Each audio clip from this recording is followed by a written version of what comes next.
Welcome back at WNST, Towson, Baltimore, and Baltimore Positive. We are positively in Anne Arundel County, only by this much. If I just walk up the street here past G&M, I will be in your homeland of Baltimore, almost in Catonsville over here. Yeah, up there, Lansdowne. They call this Linthicum, I think, maybe. I'm not really sure. That's what I call it. But I do know it's Anne Arundel County because I looked it up on the map. Anne Arundel County Executive Steuart Pittman joining us here, of course, along with Don Moeller of Baltimore Positive in our second segment. We're going to have a crab cake. County Executive, I come at this honest. I'm East Side. I love crab cakes, and I decided to put this thing together. I'm calling it crab cake of diplomacy, like Nixon. I figure I'm going one side of the state to the other side of the state. There'll be some red hats, blue hats, purple hats. We can all agree on a crab cake, right? But but we don't necessarily agree on who has the best crab cake. So this could get a little. Well, and I'm not here to do that. I'm not here to rate them. I'm just here to be very Punch's Pilot in this. I'm just going to talk about the ingredients to make it up. I'm Guy Fieri. I'm going to love them all because they're Maryland crab cakes. The ingredients are crabs, man. We got more crabs than anybody in Anne Arundel. That part is probably true. Well, hold on here because this is important because I'm going to be over on the Eastern Shore. You know, Trump locked out the immigrants to pick the crabs. Those are my people, the Venezuelan folks, right? So crabs $50 a pound now, right? Tell me about the boating summer crabby part of your county because when we were with Martin O'Malley, he's not even running for anything. The thing he only wants to talk about is the bay and the bay being important. Give me a little bay. What am I going to find when I get down the southern part of the county later on next month? It's fun down there. It is. There's little restaurants and they're all independent restaurants, right? They're on the water.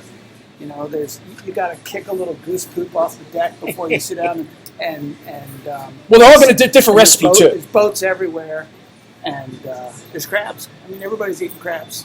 You know, yeah. Newspaper on the table. Well, for the next 8 weeks or so. You know how to pick crabs?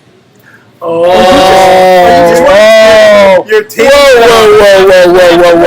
Crab cake. Are you on Facebook? They're too lazy. Are you on Facebook? Mr. Executive. So listen. I'm just going to sit back now. I'm yeah, taking the headset off. Listen.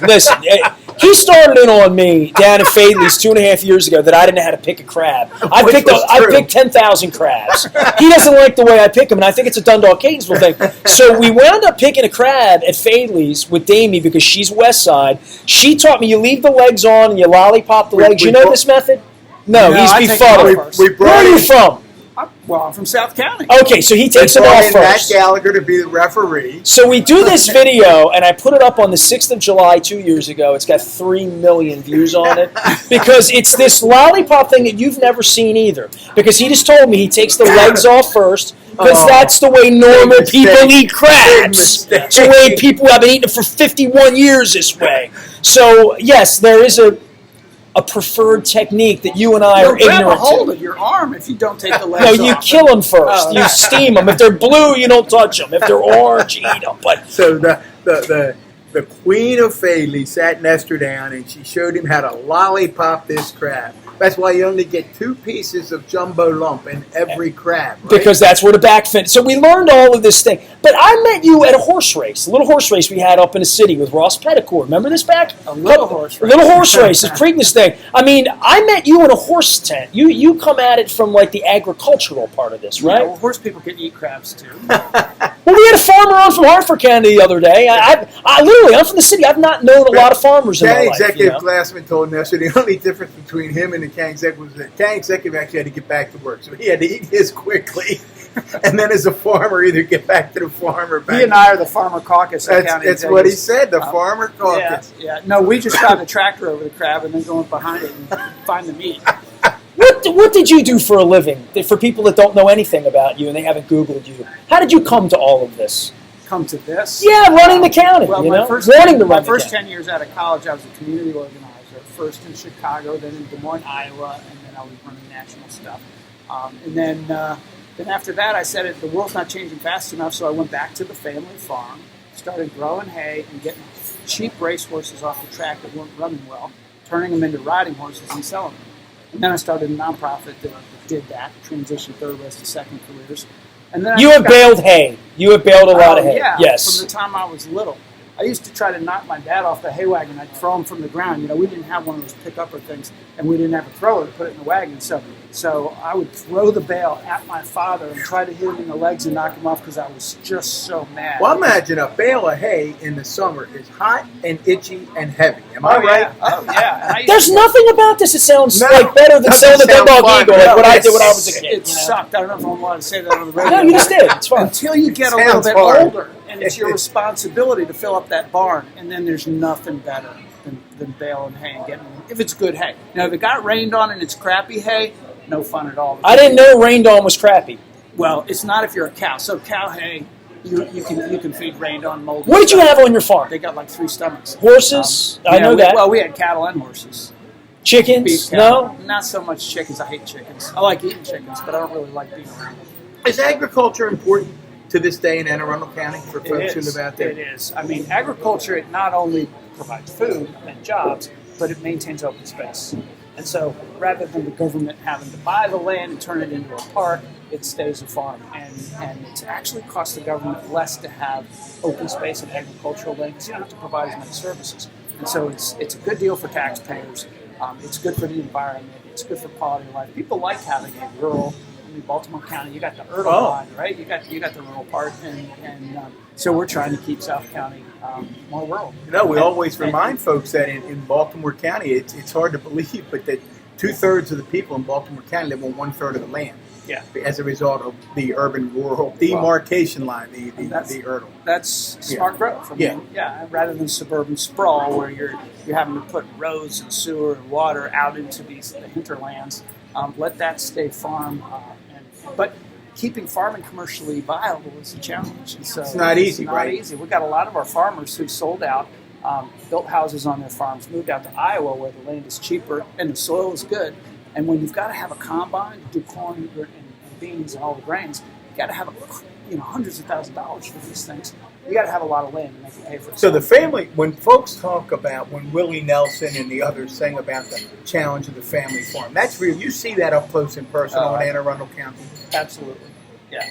That's fascinating. Well, speaking of the county, you along with execs all over the state, I used to say, I don't know if it's true in Anne Arundel County, it would be like, I would say to the budget office, could you just hold those property tax bills like another week, so they don't get sent out right before all the parades, but that never happened. So people, the day or two before the parade, would get their property tax bill, and then we would all go out to the parades, and people would waive their bills. But so I got less property tax, which means my land is worth less. So you're not a winner either way when that thing you're not comes. a winner either way.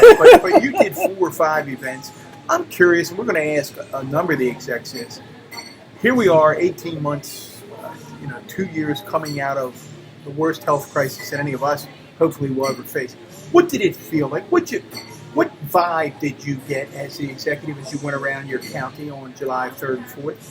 Absolute joy. I mean, I swear it felt like a coming out event. I was even, you sort of scream at hell as you go down and you rate, with your flags down the parade route and say things. And I found myself saying, welcome back to civilization. I mean, that was how people felt. It was just such a joyous thing for people to be. I mean, the 4th is great because you're celebrating the birthday of the country and everybody's out. And the parades are great.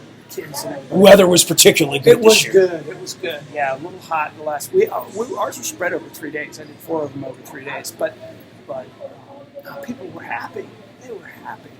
It's funny. You mentioned that my daughter dropped some food off or something early in the morning of the 3rd, and she had been riding around Catonsville with some errands, and she said, just what you said, County Executive. She said, Dad, I'm telling you, you can just feel it in the air. You can feel it in the community. They're just joyous. There's joy in the air today. People were on their lawns early with their coffee, talking. People were riding and biking, and isn't this a great day? And it was almost like it's a reunion. It was almost. That's a great way to put it, like a reunion. I was in your county 2 Sundays ago. I went down to Ramshead for a show, and I hadn't been out or to Annapolis. There were a lot of people out moving around, down in the square. Like the last 3 or 4 weeks, the weather is bright. I was in Merriweather the other night. People are out. I was at the Dundalk Heritage Fair. I told the Harford County executive, there's so much traffic on 1 and 24 on 4th of July weekend, it was hard to get the barracks last week. So people are out and moving around right now. Commerce is coming back. Jobs and help wanted signs, this has become obviously a political issue as much as anything. Give me a little state of employment in your county right now, and the help wanted signs and filling jobs, which seems to be a problem everywhere here. Yeah. Especially I think the restaurants are having trouble getting people back, and there are a lot. I believe there are lots of reasons for it. There's been this whole debate over how much of it is about that extra $300 in unemployment insurance that the governor's now working to cut. But to me, it's a lot of things. People, when you have a shift like that, naturally people are going to start thinking about other careers. There are people who are getting re-educated for other careers. There are kids who are not back in school yet because it's summer. They stayed home. They chose to stay home and stop working in some cases and try to make that work. And they're not back in school. So I think when school reopens fully in the fall, that's going to get more people back into the workforce. I've heard about people who are retiring too, who were kind of close to that age, but they kind of liked their jobs, and then they stopped working, and they thought, well, this isn't bad. If I can make it, maybe I'll just enjoy the rest of my life that way. So it's a variety. It's a shift. There's no doubt there's a shift. I do think, and I'm curious your thoughts on this. We were chatting the other day.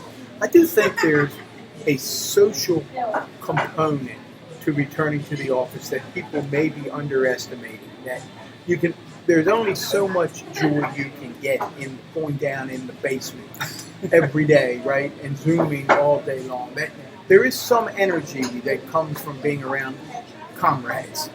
There is, but we have surveyed our workforce and asked people how they feel, and it's a mix, but a lot of people really have learned that they can work from home and they like working from home. I think what we're going to see is a few days in, a few days out kind of thing, and that's good because that's going to reduce traffic, reduce greenhouse gas emissions. It's going to reduce the need for office space. It's going to be a challenging transition for the owners of commercial space and office space, but so that might slow down some. But overall, it's a positive thing in my view.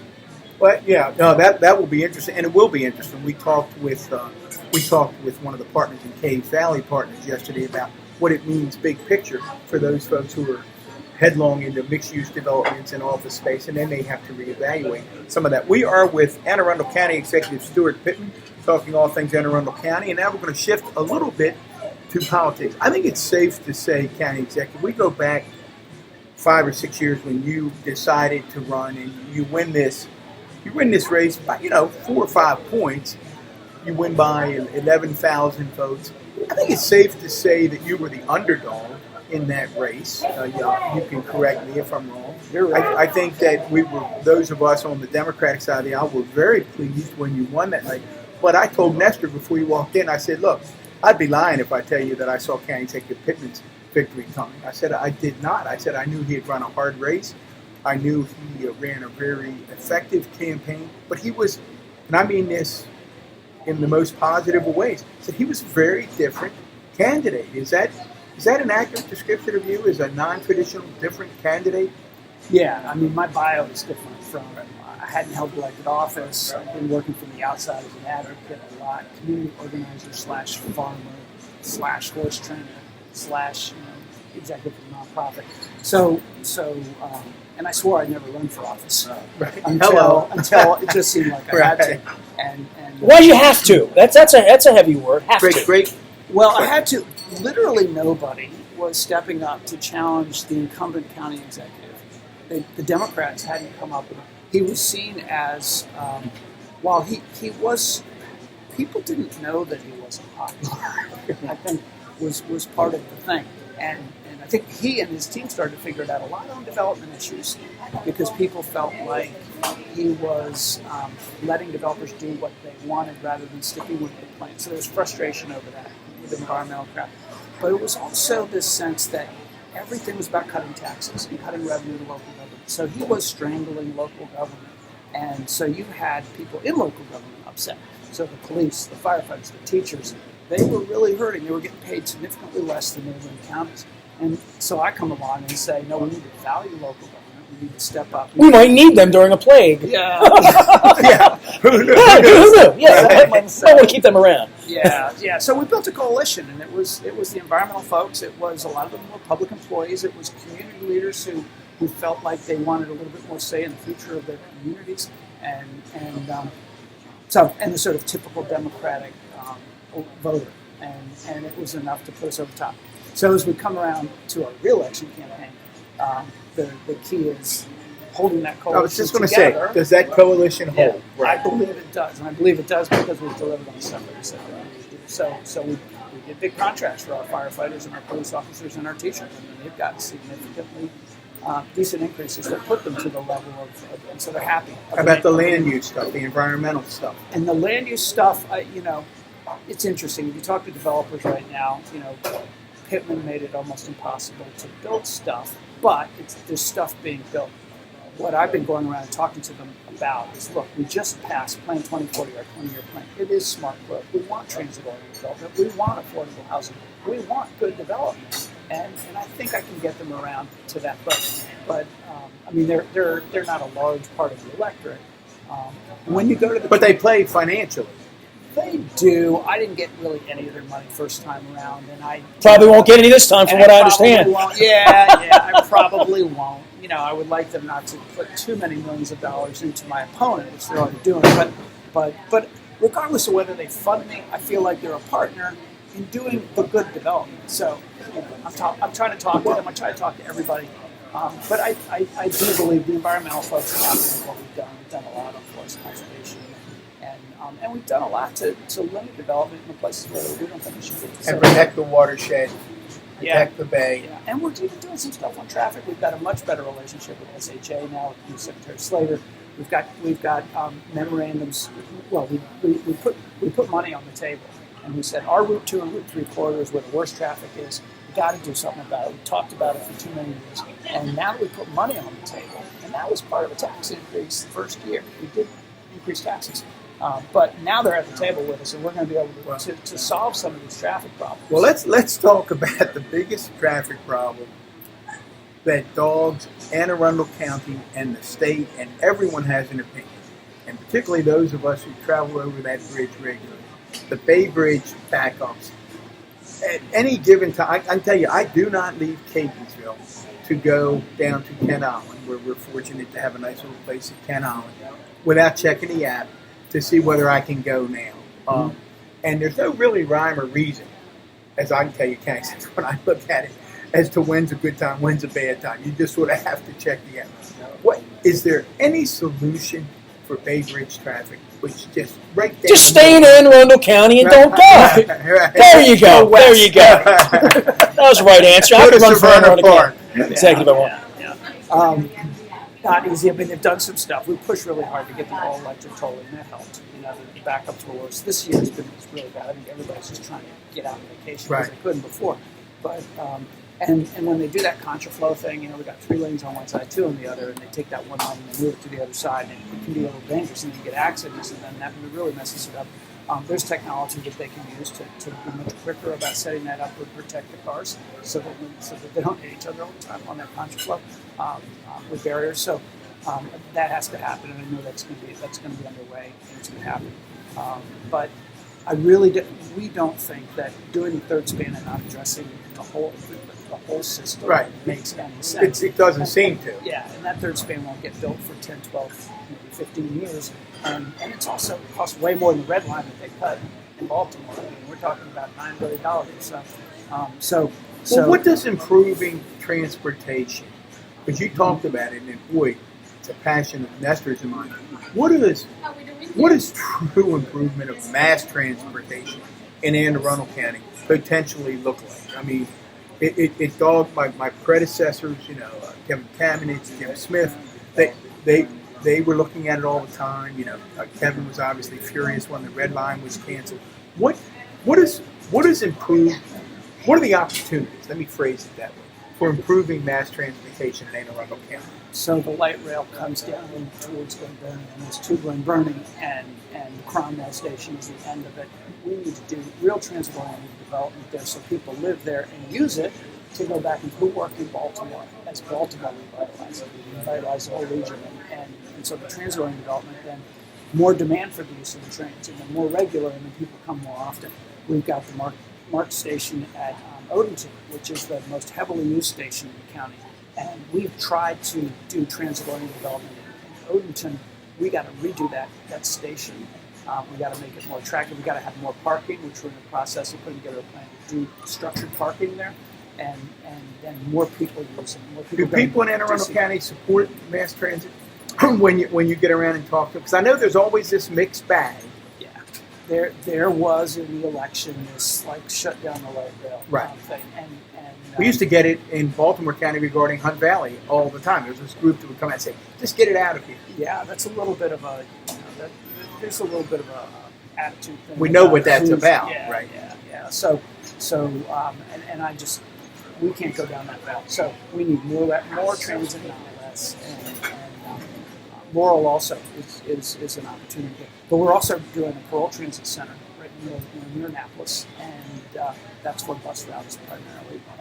And we're trying to get some federal money for all electric buses, and I think if we get sexy buses that don't make any noise and don't make any smell, and we really market it and we have enough of them, and we're willing to invest and have more routes, we're going to get more people buying them. Does that hinge on the infrastructure package that the president's putting forward? Yeah. So you're able to go out and say to the people of Anne Arundel County, this infrastructure bill matters to us. We can improve your life through this. Yeah, get cars off the road. Last question before we go to break here. And we get the crab cakes, Nestor.